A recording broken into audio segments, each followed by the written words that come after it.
За бүгдээрээ хамтдаа чимээгүй цагаа эхлүүлье. За өнөөдрийн чимээгүй цагийн сэдэв өөртөө итгэлгүй байх үед гэсэн байна. За хамтдаа залбираад эхлэе.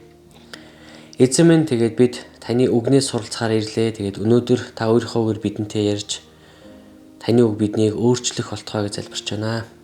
Амен. Олон хүн өөрсдийгөө байгаагаар нь хүлээж авч чаддаггүй учраас өөртөө итгэлгүй байдаг. Дарамттай хиймэл маск зүүсэн өөр хүн шиг байх гэж та нар оролддог гэж. Та өөрийгөө байгаагаар нь хүлээж авч хин нэгэн хүн байх гэж дарамтанд орохгүй эрхчлөөтэй баймаар байна уу?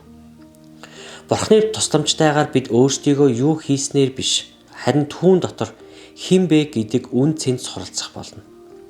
Тэр биднийг байгаагаараа түүн дээр ирж, түүнийг хүссэн хүн байхад туслах болно гэдэгт итгээсэй гэж хүсдэг.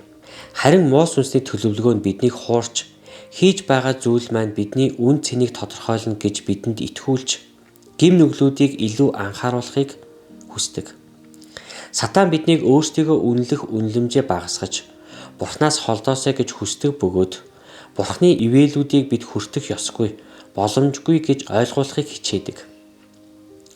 Харин бид Христ дотор баттай үн цэнтэй байхын тулд эерэг хандлага хөгжүүлэх нь маш чухал юм аа. Та өөрийгөө байгаагаар нь хүлээж авах шийдвэр гаргаарай. Учир нь Есүс аль хэдийнэ таныг байгаагаар тань хүлээж авсан юм. Тэр таныг түүн дотор хинч байсан хизээч үгүйсэхгүй бөгөөд түүн дээр ирсэн хэнийг ч хүлээж авнаа. Та бол хайрлагдсан бас үн цэнтэй нэг юм аа.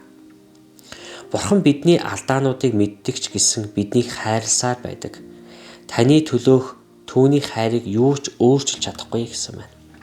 За Библийн ишлэл Эфес 3:17-оос.